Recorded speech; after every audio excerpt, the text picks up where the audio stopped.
नमस्कार, जय हिंद। कैसे हैं? उम्मीद करता हूं बिल्कुल ही शानदार होंगे। तो चलिए, बिहार दरोगा के लिए जो हम टेस्ट सीरीज आपको उपलब्ध करा रहे थे, उसमें आज बारी है सेट नंबर यानी टेस्ट सीरीज नंबर 45-45। जी हाँ, प्रत्येक टेस्ट सीरीज में 50 प्रश्न आपको उपलब्ध करा रहा हूं।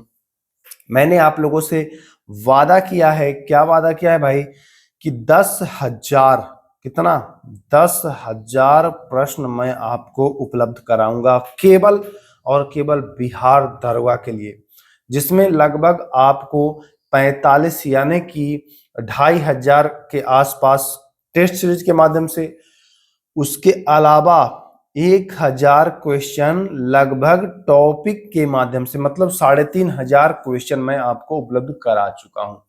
रही बात कि आपने देखा है कि नहीं देखा है, तो अगर नहीं देखा है तो देख लीजिए।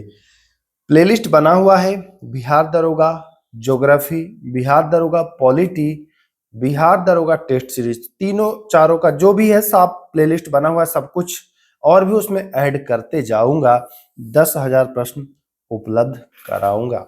10,000 प्रश्न में से केवल आपको 100 प्रश्न की आवश्यकता पड़ेगी, वही आपका रिजल्ट कराएगा। तो चलिए, आज हम लोग नंबर 45, जी हाँ नंबर 45 देखते हैं। क्या कह रहा है क्वेश्चन। जो है शानदार प्रश्न है, एग्जाम से ही संबंधित सभी प्रश्न हैं। तो चलिए हम आ जाते हैं पहले प्रश्न के ऊपर। देखिए पहला प्रश्न क्या कह रहा है। बहुत ही खूबसूरत प्रश्न है, बहुत बार पूछा गया है ये प्रश्न। माई एक्सपेरिमेंट विद ट्रूथ का लेखक कौन है?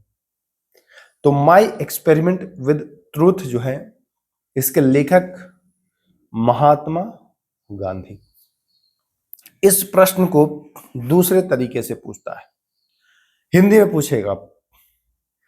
सत्य के साथ मेरे प्रयोग, ऐसे पूछेगा, सत्य के साथ मेरे प्रयोग यह किसकी कृति है? तो बताएंगे भैया माई एक्सपेरिमेंट विद ट्रूथ या सत्य के साथ मेरे प्रयोग, दोनों आपका एक ही है, गांधी जी। चलिए, सुभाष चंद्र बोस के त्याग पत्र देने के बाद कांग्रेस अध्यक्ष कौन बना था? सुभाष चंद्र बोस ने कांग्रेस की अध्यक्षता के लिए चुनाव लड़ा। ठीक, हुआ क्या कि महात्मा गांधी की ओर से पट्टाभी सीतारामैया लड़ रहे थे। पट्टाभी सीतारामैया को ये हरा देते हैं। हराने के बाद महात्मा गांधी कहते हैं कि ये सीतारामैया की हार नहीं, ये गांधी की हार है। तो ये दोनों तो हार जाते हैं, बट सुभाष चंद्र बोस कहते हैं कि मुझे केवल हराना था, मैं नहीं बनूंगा। ये नहीं बनते, ये त्याग पत्र दे देते हैं। बाद में आता है कि भाई अब कौन बनेगा? तो राजेंद्र प्रसाद बने थे। बहुत इंपॉर्टेंट प्रश्न है, ध्यान दीजिएगा। दूसरा नंबर सवाल, मैक्सिमम बच्चे इसमें कोई सीतारामैया लगाता है, कोई गांधी जी लगाता है। क्योंकि थोड़ी सी कहानी उनको पता होता है ना कि इसको हराया था, तो सोचते हैं कि दे दिए होंगे त्यागपत्र तो वही बन गए होंगे, लेकिन ऐसा नहीं हुआ। राजेंद्र प्रसाद बने थे, ध्यान दीजिएगा। चलिए, सुभाष चंद्र बोस ने कहां में इंडिया नेशनल आर्मी की स्थापना की? कहां में किया था भैया इंडिया नेशनल आर्मी की स्थापना? तो उन्होंने किया था सिंगापुर में। कहा? सिंगापुर में इंडिया नेशनल आर्मी की स्थापना किया था सुभाष चंद्र बोस ने, ध्यान दीजिएगा। चलिए, आते हैं हम लोग सवाल संख्या चतुर्थ। सूर्य से सबसे दूर स्थित ग्रह, और एक चीज मैं आपको बता दूं कि बहुत ही जल्द डिजिटल बोर्ड भी आप लोगों के लिए आने वाला है। तो अब ये जो पीडीएफ से आप पढ़ रहे हैं, ये अब आप डिजिटल बोर्ड पर मैं शिफ्ट करने वाला बहुत ही जल्द। मैं सब कुछ देख करके आ गया हूँ सारा। तो आप लोग बस प्यार बनाए रहें, ऐसे ही सपोर्ट करते रहें। बहुत ही जल्द आपको डिजिटल बोर्ड पर नजर आएंगे, फिर डिटेल सॉल्यूशन आपको कराएंगे, है ना? तो प्यार बनाते रहें। चलिए, सूर्य से सबसे दूर स्थित ग्रह कौन है? सूर्य से सबसे दूर क्या कह रहा है? देखिए, मान के चलिए कि ये सूर्य है। बस एक बार कॉन्सेप्ट क्लियर, रटने वाला काम ज्यादा ना करिएगा ना, कॉन्सेप्ट क्लियर। यहां से देखिए, यहां से मैं कुछ बातें आपको बता रहा हूं जो आपके लिए महत्वपूर्ण है। यहां से आइए, बू सुप्रीम याद रखिएगा, बू शु, ठीक, प्रीम, वो सुप्रीम चौथे तक हो गया। अब पांचवें से आते हैं। पांचवें से मैं यहां पर लिख दूं, यहां पर लिखने का मतलब नजदीक मत समझिएगा। यहां पांचवा है ब्री श आ वा। देखिए ए, 1 2 3 4 5 6 7 8, 8 हो गया ना। बुसुप्रीम और वृषभ। अब कहे सबसे दूर तो वाह है ना, यहां वाह से वरुण। ठीक, क्या कहे वाह से वरुण। कहे सबसे नजदीक तो देखिए यहां पर लिखे हैं बुध, 1 नंबर पर बुध। कहे कि बीच वाला तो बीच वाला बताएंगे मंगल और बृहस्पति। अभी आगे हम लोग पढ़ेंगे क्षुद्र ग्रह कहाँ रहते हैं, तो ये सब डिटेल में आगे हम लोग पढ़ेंगे। फिलहाल सबसे दूर कह रहा है तो बताएंगे वरुण, कोई दिक्कत नहीं। चलिए, भारत में सर्वप्रथम यह सिद्धांत किसने दिया कि पृथ्वी सूर्य की परिक्रमा करती है? ऐसा आर्यभट्ट ने कहा कि पृथ्वी जो है वह सूर्य की परिक्रमा करती है। सूर्य ये है और पृथ्वी जो है वो ऐसे ऐसे ऐसे ऐसे ऐसे ऐसे ऐसे ऐसे परिक्रमा करती है। ये आर्यभट्ट के द्वारा कहा गया था। चलिए, आप दूध की शुद्धता की जांच करेंगे, आपके पास कौन सा यंत्र होना चाहिए? क्या हाइड्रोमीटर होना चाहिए, क्या लैक्टोमीटर होना चाहिए, क्या फैदोमीटर होना चाहिए, या क्या मैनोमीटर होना चाहिए? तो आपके पास अगर लैक्टोमीटर है तो आप माप लेंगे। फैदोमीटर से आप गहराई मापेंगे समुद्र की, ध्यान दीजिएगा। चलिए, फ्यूज का जो तार होता है, जो फ्यूज बना होता है इलेक्ट्रॉनिक उपकरणों में, तो उसमें आप देखते हैं कि एक छोटा सा ऐसे शीशे का बना हुआ डब्बा रहेगा और इसी में एक तार लगा होगा। तो ये जो फ्यूज होता है ना, ये किस चीज का बना होता है? तो ये याद रखिएगा, शीशा और टीन का बना होता है। किसका? शीशा और टीन का बना होता है। चलिए, 8वें नंबर सवाल, प्रश्न का लेवल कैसा है जरा एक बार कमेंट करिए। अमलगम किसकी मिश्र धातु है? तो पारा की, मरकरी की ये मिश्र धातु है अमलगम, पारा के, ध्यान दीजिएगा। चलिए, न्यूट्रॉन की खोज किसने की थी? न्यूट्रॉन की खोज किसके द्वारा किया गया था? तो न्यूट्रॉन की खोज जेम्स चैडविक, जी हाँ, जेम्स चैडविक के द्वारा किया गया था। न्यूट्रॉन की खोज जेम्स चैडविक किया गया था। गुणसूत्र पाए जाते हैं। गुणसूत्र न्यूक्लियस यानी कि केंद्रक में पाए जाते हैं। न्यूक्लियस यानी कि केंद्रक में पाए जाते हैं गुणसूत्र जो होते हैं। चलिए, ये प्रश्न बहुत ही बढ़िया है और मैक्सिमम लोग इसको गलत करेंगे। जिसको बचाना है वो बचा लीजिए, गलत करेंगे तो करेंगे, बहुत लोग करेंगे, एग्जाम में तो और ज्यादा करेंगे। चलिए देखते हैं, किस विटामिन की कमी से कलर ब्लाइंडनेस नामक रोग होता है? Vitamin B, vitamin C, vitamin A, या इनमें से कोई नहीं? तो देखिए, बहुत लोगों को लग रहा होगा बी, कोई के सी, कोई के ए तो ज्यादा लोगों को लग रहा होगा, है ना, ये वाला। लेकिन ध्यान रखना है, रतौंधी होता है विटामिन ए की कमी से, कलर ब्लाइंडनेस नहीं। कलर ब्लाइंडनेस तो भैया ये तो अनुवांशिक रोग है ना, विटामिन का इसमें कहाँ रोल है बताइए? तो डी ऑप्शन राइट होगा, ध्यान देना है आपको। क्वेश्चन को पूरा देखिएगा तभी, नहीं तो हाव में याद हो जाएगा कुछ गलत, फिर हमको गरियाते रहेंगे एग्जाम में कि गलत बता दिया मास्टरवा। मास्टरवा सही बता रहा है, ध्यान नहीं दिए हैं आप। चलिए देखते हैं 12वां, मानव शरीर में कितना पसली? तो देखिए, पसली जो होता है ना वो 24 गो होता है। कै गो होता है? 24 गो। लेकिन यहाँ तो जोड़ा पूछ रहा है, तो जोड़ा पूछ रहा है तो भाई जोड़ा लगा दीजिए, 12 दूना 24, कोई दिक्कत तो नहीं है। मुर्रा एक नस्ल है, जानवर है। भाई किस जानवर की नस्ल है मुर्रा? गाय की कि भैंस की? तो जान लीजिए कि मुर्रा नाम भी लग रहा है भारी भरकम, तो भैंस का ही होगा। चलिए, निम्नलिखित में से किस पादप की परागकण जो है वह एलर्जी करती है? एलर्जी तो पार्थेनियम। इस प्रश्न को पहले भी कराया हूं, एनसीईआरटी का उठाया हुआ प्रश्न है, इसको आप देख लीजिएगा, याद कर लीजिएगा। परागकण जो है एलर्जी वो मिल जाएगा आपको, पार्थेनियम। चलिए 15 नंबर सवाल, कोशिका के किस भाग में ग्लाइकोलाइसिस की क्रिया होती है, ग्लाइकोलाइसिस या ग्लाइकोलिसिस की क्रिया होती है। तो जो कोशिका द्रव होता है, जी हाँ, क्या होता है, कोशिका द्रव होता है, इसी में ग्लाइकोलिसिस की प्रक्रिया होती है। डेट्रॉयट नगर प्रसिद्ध है ऑटोमोबाइल उद्योग हेतु। किसके लिए? ऑटोमोबाइल उद्योग हेतु ये डेट्रॉयट नगर प्रसिद्ध है। यहां पर एक चीज और ध्यान दीजिएगा, पूछता है कभी कभी कि भाई डेट्रॉयट नगर है कहां में, है ना? तो याद रखिएगा यूएसए में है, ऑटोमोबाइल हेतु प्रसिद्ध है। अब जिस भी देश में अगर ऑटोमोबाइल उद्योग मतलब क्षेत्र होता है तो उसको कहा जाता है, जैसे पूछे कि भैया भारत का डेट्रॉयट किसे कहा जाएगा, तो समझ लिया कि जहां ऑटोमोबाइल उद्योग है भारत में उसी को कहते हैं, है ना? तो ये ऐसे याद रखिएगा। चलिए, लूसी दुनिया का सबसे बड़ा ज्वालामुखी विस्फोट किस देश में हुआ है? लूसी, लूसी तो यह इंडोनेशिया में, कहा में? इंडोनेशिया में। ज्वालामुखी से एक प्रश्न बिहार दरोगा में आते ही आते हैं। सोडियम हाइड्रोक्साइड का पीएच मान, पीएच वैल्यू कितना होगा? सोडियम हाइड्रोक्साइड NaOH, है ना? Sodium hydroxide pH value 14। प्रांतीय किसान सभा, जी हाँ, प्रांतीय किसान सभा का गठन किसने किया था? प्रांतीय किसान सभा का जो गठन है वह NG रंगा, किसके द्वारा? NG रंगा के द्वारा किया गया था, तो ध्यान देना है। चलिए, विश्वविद्यालय आयोग की स्थापना किसने की? विश्वविद्यालय आयोग की स्थापना किसने किया था भैया?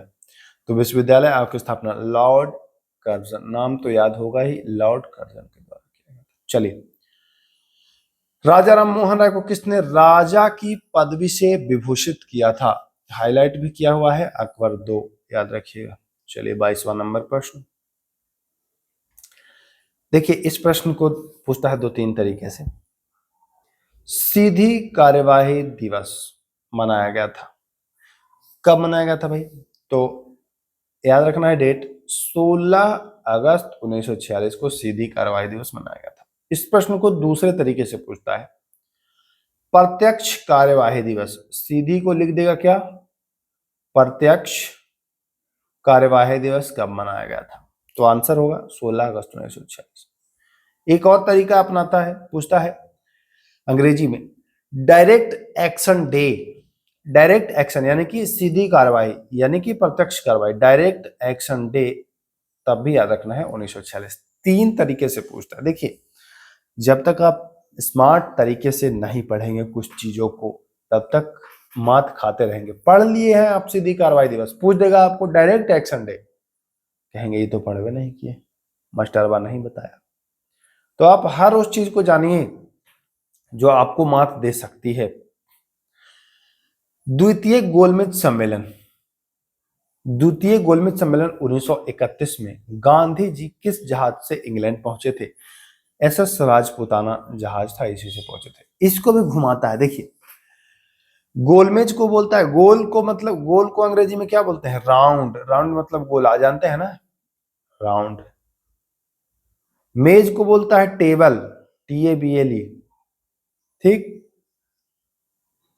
अब पूछेगा सेकेंड राउंड टेबल समिट, ऐसे पूछेगा सेकेंड राउंड टेबल समिट कब हुआ था? अब आप कहेंगे ये कब हो गया, हमको तो पता नहीं चला। तो आप तो गोलमेज रटे हैं ना, गोलमेज, मेज जो है वो गोल है, इसको आप बोल अब पूछता है, ये गलत नहीं है। ये सोच रहे होंगे ना कि आप अपने मन से बोल रहे हैं गोलमेज, यही सही है राउंड टेबल, क्योंकि अंग्रेज जो थे वो कहाँ हिंदी जानते थे, वो गोल मेज थोड़ी बताए थे। गोल मेज तो भाई हिंदी में हम लोग ट्रांसलेट करके कर दिए हैं, वो तो राउंड टेबल सबमिट ही किया है। ध्यान रखिएगा, बहुत इंपॉर्टेंट बात बता रहा हूं। हाइडेस्पिच का युद्ध हुआ था, हाइडेस्पिच का युद्ध भाई किस नदी के किनारे? तो भाई हाइडेस्पिच है तो इसको झेलना तो पड़ेगा ही, यानी कि जब हाइडेस्पिच है तो इसको झेलिए, और झेलम नदी। इनमें से कौन सा जैन ग्रंथ नहीं है? तो कल्प सूत्र तो है, भगवती सूत्र भी है, अब आचरंक सूत्र भी है भाई। राइट आंसर हो जाएगा इनमें से कोई नहीं। भोजपुरी में कहिए इनमें से केहू ना। चलिए प्रश्न संख्या 26, हड़प्पा वासी के संदर्भ में कौन सा कथन गलत है? गलत कथन छांट लेना है हमको, देखते हैं। हड़प्पावासी पुरुष महिला दोनों आभूषण प्रयोग करते थे, दोनों पहनते थे, बिल्कुल सही है। हड़प्पावासी शाकाहारी थे, तो कुछ लोग शाकाहारी थे, कुछ लोग मांसाहारी भी थे, है ना? तो क्या हो जाएगा राइट आंसर कि सभी कथन सही हैं। गलत छांटना था लेकिन गलत नहीं मिला। देखिए कह रहा है स्थलीय पारिस्थितिक तंत्र में एक स्तर से दूसरे स्तर पे ऊर्जा औसतन कितना प्रतिशत जाता है? तो 10%। ये लिंडेन मान, जी हाँ, नाम आपने सुना है ना, लिंडेन मान। लिंडेन मान ने ये नियम दिया था 10% का, याद रखिएगा। चलिए, बोंगाई गांव तेल शोधक कारखाना स्थित है, तो बोंगाई गांव तेल शोधक कारखाना जो है वो आपके आसाम में है, ध्यान रखना है। चलिए, किसे एशिया की रीढ़ भी कहा जाता है? बैकबोन ऑफ हाई एशिया, ऐसे भी पूछता है, बैकबोन ऑफ हाई एशिया। तो याद करिएगा काराकोरम श्रेणी को एशिया की रीढ़ भी कहा जाता है। सैंडल पिक स्थित है, आप जानते हैं कि अंडमान निकोबार में है, लेकिन यहां तो सब में अंडमान निकोबार है, तो याद रखिएगा उत्तरी अंडमान। सैंडल उतार के, समझ गए होंगे, इतना तो काफी है, सैंडल उतार के, तो उत्तरी यानी उतार के, ऐसे याद करिएगा। चलिए, चिकन नेक भारत का, अब जब भारत का नक्शा देखते हैं तो एक चिकन नेक मतलब मुर्गी का गर्दन, सिलीगुड़ी गलियारा इसको कहते हैं, यहां से यहां के बीच है। जब भारत का नक्शा आप देखेंगे तो ये सिलीगुड़ी गलियारा आपको मिलेगा। तो ये कह रहा है कि सिलीगुड़ी गलियारा किनके बीच स्थित है? तो जान लीजिए, सिलीगुड़ी जो गलियारा है, एक तरफ तो आपको नेपाल मिल जाएगा, जो देखिए मैं थोड़ा सा नक्शा बनाने की कोशिश कर दूं यहां पर। हाँ, देखिए अगर आप ऐसे ऐसे चलेंगे ऐसे, तो भारत का ये नक्शा होता है ना, आने के बाद ये, इसमें आपको नेपाल मिलता है, ये आपका सिक्किम है, फिर इसमें आपको भूटान मिलता है ना, फिर ऐसे ऐसे ऐसे ऐसे करके, और ये ऐसे है, तो यहाँ नेपाल है और यहाँ बांग्लादेश है। तो यही जो इतना दूर है ना, इसी को चिकन नेक कहा जाता है, मुर्गी गर्दन। तो नेपाल और बांग्लादेश याद रखिएगा। कौन सा ऑप्शन होगा सही? ऑप्शन ए सही होगा, ध्यान रखना है भाई। चलिए, नूनमती तेल शोधक कारखाना, रट्टा मार प्रश्न है, रट्टा मार प्रश्न है। नूनमती तेल शोधक कारखाना बिहार दरोगा में आया है भैया, असम याद रखिएगा। चलिए, पार्लर पानी क्या है? 1275 जो हुआ था उसके प्रारंभिक परीक्षा में बच्चे रट गए, इस प्रश्न को नहीं पाए। यह प्रश्न जब हमने कराया था एनसीईआरटी क्लास से ज्योग्राफी, तो एनसीईआरटी में इस प्रश्न को आप देख पाएंगे। पार्लर पानी यह है बरसात का पानी, ध्यान रखना है आपको। चलिए, मोनोपॉज क्या है? इस प्रश्न से आप परिचित होंगे। मोनोपॉज होता क्या है जानिए जरा। पॉज मतलब रोकना, जब आप पॉज मतलब रोकना जानते हैं ना, बीच में कोई चीज को रोकना है तो पॉज कर देते हैं, तो रोकना से मतलब आप समाप्त करना है। देखिए, स्त्रियों में एक एज लिमिट होती है कि 45 से 50 साल, जैसे उनका पीरियड आता है ना, जब वो 13 साल 12 साल की होंगी तो उनमें पीरियड आना शुरू होगा, प्रारंभ होगा। वो 45-50 साल के आसपास पहुंचेंगी तो उनमें यह प्रोसेस रुक जाता है, बंद हो जाता है। तो स्त्रियों में मासिक चक्र का समाप्त होना कहलाता है मोनोपॉज। याद रखिएगा, क्या कहलाता है? मोनोपॉज। स्त्रियों में मासिक चक्र का समाप्त होना मोनोपॉज कहलाता है। अच्छा, एक प्रश्न मैं आपसे पूछना चाहता हूं, जो मतलब जैसे ही कोई महिला 12-13 साल की हुई, जिसका फर्स्ट टाइम पीरियड आया, उसको क्या कहा जाता है? फर्स्ट टाइम जब पीरियड आता है तो उसको क्या कहा जाता है? बहुत अच्छा प्रश्न है, जानकारी होनी चाहिए, कम से कम फीमेल को तो इसकी जानकारी होनी चाहिए, अपने बारे में तो ये इतना पता होना चाहिए। कमेंट करिएगा, नेक्स्ट वीडियो में इसका आंसर मैं आपको बताऊंगा। चलिए, आइए अगला सवाल देखिए क्या कह रहा है। 35 नंबर, अनॉक्सी श्वसन क्रिया के अंतिम उत्पाद के रूप, देखिए इसमें बहुत सारे लोग कहते हैं कि सर लैक्टिक अम्ल होता है, लेकिन लैक्टिक अम्ल नहीं होता है। NCERT उठाइए, वहां से आप पाइए पायरुविक अम्ल होता है। अनॉक्सी श्वसन की प्रक्रिया का जो लास्ट उत्पाद है, लास्ट प्रोडक्ट है, वह है पायरुविक अम्ल। कोई दिक्कत नहीं। इनमें से किस में केंद्रक नहीं होता है, अनुपस्थित होता है? तो जानते हैं कि आरबीसी में नहीं होता है और प्लेटलेट्स में भी नहीं होता है, तो हो जाएगा ऑप्शन नंबर डी। चलिए, राष्ट्रपति को त्याग पत्र देना है, वो किसको देंगे? तो भैया वो देगा उपराष्ट्रपति को। वो देगा किसको? उपराष्ट्रपति को। और उपराष्ट्रपति किसको देगा? तो ये राष्ट्रपति को देते हैं। एक दूसरे को ये लोग लेते देते रहते हैं त्याग पत्र। ठीक, चलिए, शून्यकाल का अर्थ क्या है? प्रश्नकाल के समाप्त होते ही ठीक बाद का समय जो है, यह शून्यकाल कहलाता है। प्रश्नकाल के ठीक बाद का समय शून्यकाल कहलाता है।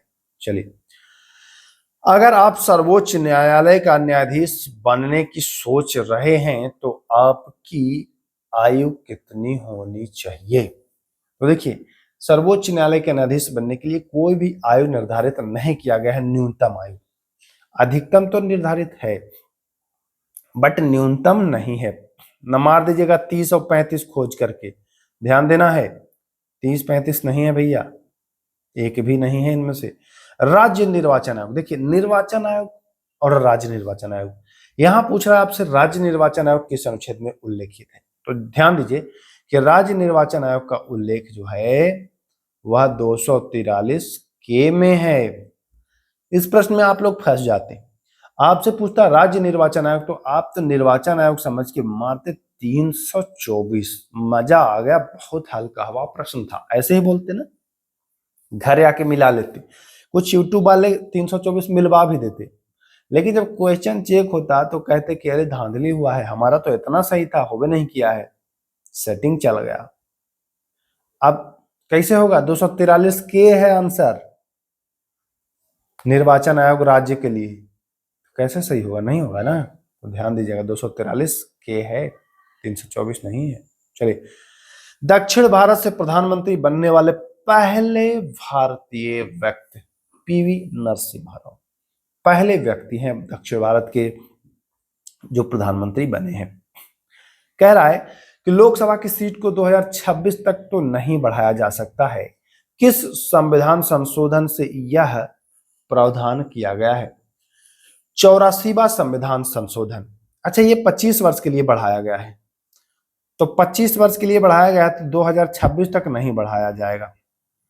25 वर्ष घटा दीजिए। अब आप बता दीजिए कि 84वां संविधान संशोधन कब हुआ था? ये कब हुआ था? बहुत ही इजी कर दिया मैं आप लोगों के लिए, कमेंट करिएगा। चलिए, भारत में धीमी कृषि विकास गति के लिए निम्नलिखित में से कौन प्रभावी कारण है? तो भैया ग्रामीण निर्धनता, जब निर्धन रहेंगे, उनके पास धन नहीं रहेगा, तो भाई धीमी कृषि विकास तो होगा ही। पैसा रहेगा तभी तो आप इक्विपमेंट लाएंगे।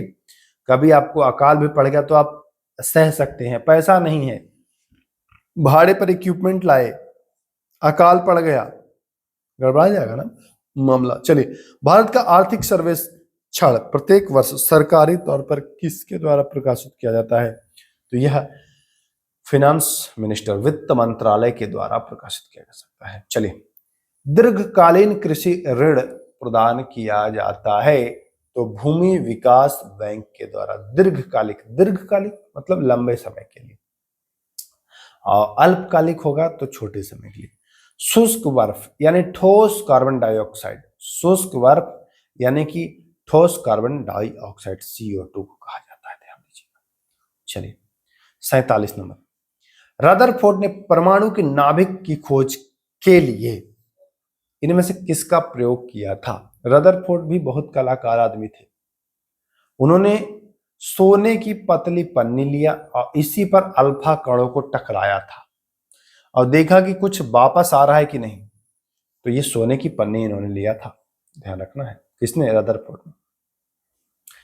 इस प्रश्न को NCERT केमिस्ट्री, हाँ साइंस का जो है एक ही में तो रहता है, साइंस का जो है उससे मैं 9th क्लास का करा रहा था, तो ये प्रश्न हमें आया था। मैंने बिहार पुलिस में इस प्रश्न को कराया था बच्चों को, और ये प्रश्न पूछ के दिया गया था। IUPAC, international union of pure and applied chemistry, रट लीजिए, रट लीजिए, एकदम आएगा इस प्रश्न, यह प्रश्न आएगा, रट लीजिए। International union of pure and applied chemistry इसका पूर्ण रूप है। काम क्या है, तो ये तत्व जो होते हैं, जो आप तत्व पढ़ते हैं पीरियोडिक टेबल में, तो ये तत्वों को मान्यता प्रदान करता है IUPAC, ध्यान रखना है आपको। चलिए, निम्न में से किसे फिलोसफर्स वूल, जस्ते का फूल के नाम से भी आप जानते हैं? फिलोसफर्स वूल जिंक ऑक्साइड, किसको? जिंक ऑक्साइड को कहते हैं। आज का आखिरी और 50वां सवाल, कमेंट करिएगा कैसा लगा है प्रश्न। चलिए, स्वच्छ आकाश का रंग नीला होने का कारण है। आकाश आप देखते हैं नीला दिखाई देता है, क्यों? क्योंकि प्रकाश के जो 7 रंग है उसमें सबसे ज्यादा प्रकीर्णन नीला का ही होता है, इस वजह से वो फैल जाता है और आपको नीला दिखाई देता है। तो मैं उम्मीद करता हूं 50 प्रश्न आपने देखा, समझा और एंजॉय किया। PDF के लिए टेलीग्राम विजिट करिएगा, PDF आपको वहां दे दिया जाएगा। तो चलिए, समय काफी हो गया है, इजाजत चाहते हैं, फिर मिलेंगे, तब तक के लिए नमस्कार, जय हिंद।